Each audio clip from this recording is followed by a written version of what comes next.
Up, go into the world and preach the word of God. I lift you up, go into the world and preach the word of God.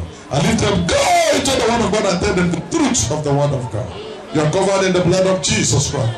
Any brother overcoming you before today, you are extra strong and extra powerful.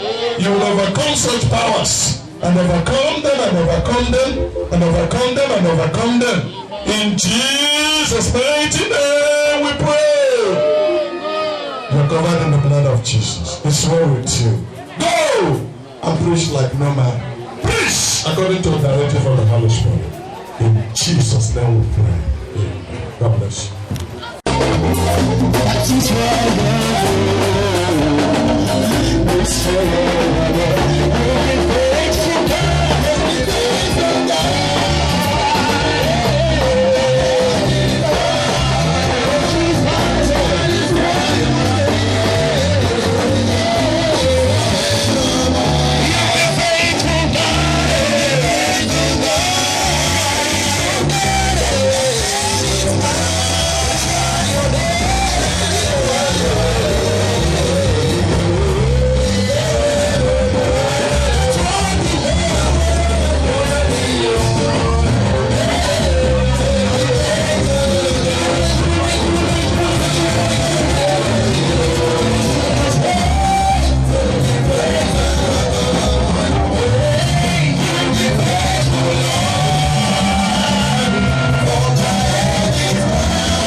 na n'okporo ụzọ 2-4 the next thing asị onye anyị mụrụ n'ọnwa na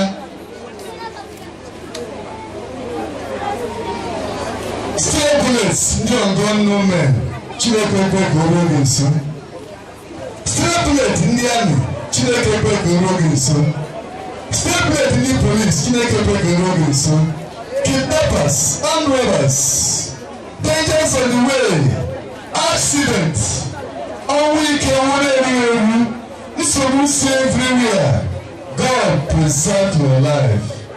He's a wonderful God. He's a mighty God. He deserves our praise. He deserves our worship. Thank God for the message today. Let's celebrate this harvest. Because now we hear now for each of our to. It means we should come together again to see one another, to present our kids, to rejoice and to thank you. And as we reward to now Jesus. I'm only my open I want more, we're going to give more. Mania Chetala and Becky like the one out of the 10 lepers that returned to tell Jesus, thank you. These ones, like I can let you. As you receive their gifts, as you receive whatever they present to you, Father, bless them abundantly in the name of Jesus.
So now we are doing the problem we kill it.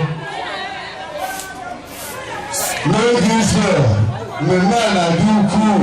When I welcome my man, when I welcome my man, I make a mission this ministry is actually growing from strength to strength.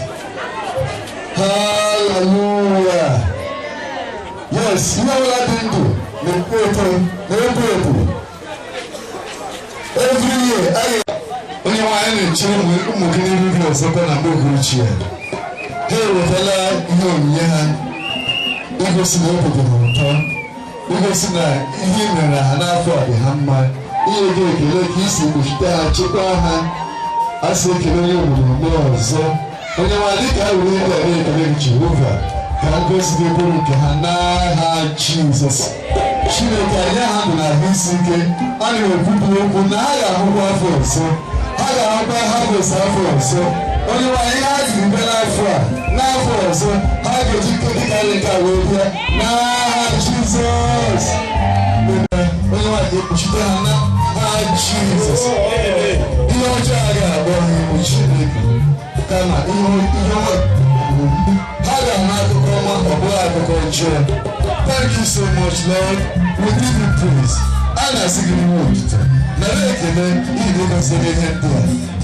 Jesus Christ, when you say amen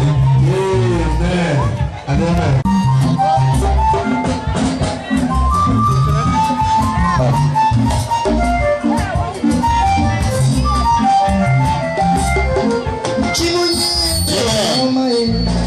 Ice water.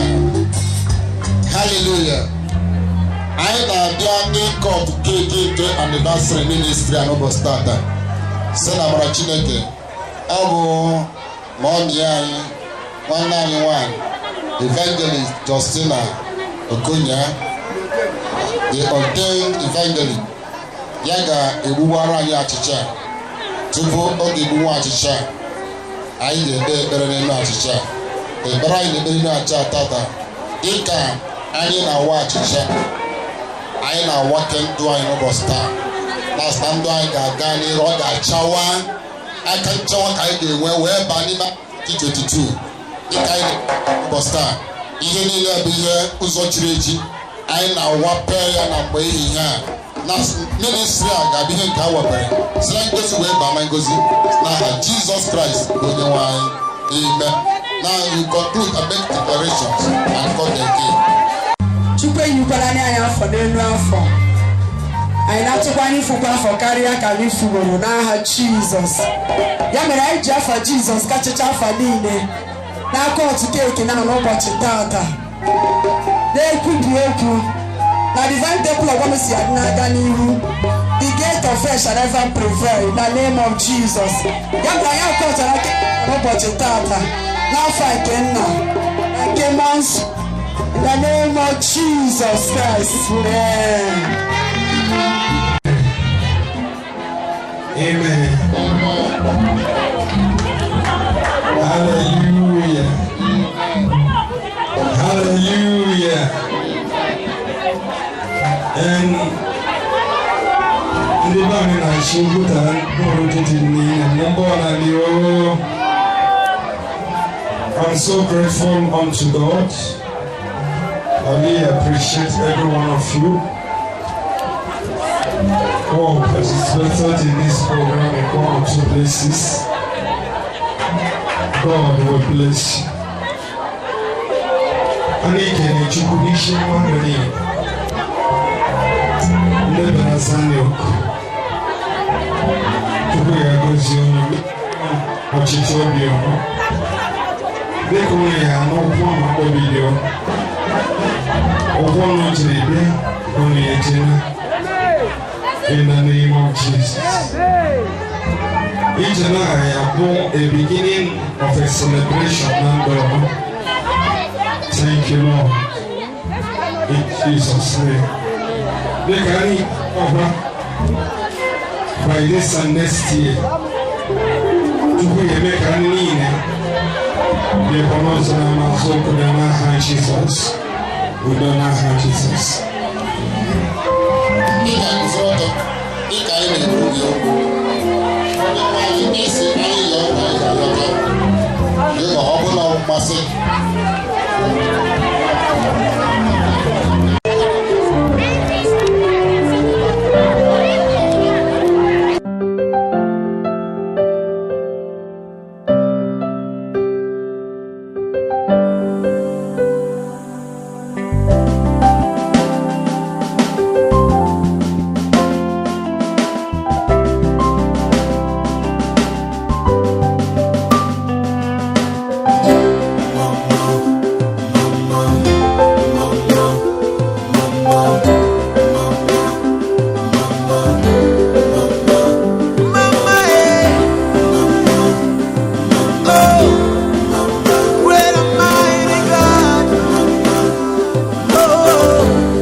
You lifted me and gave me a song. I got my true mama, mama.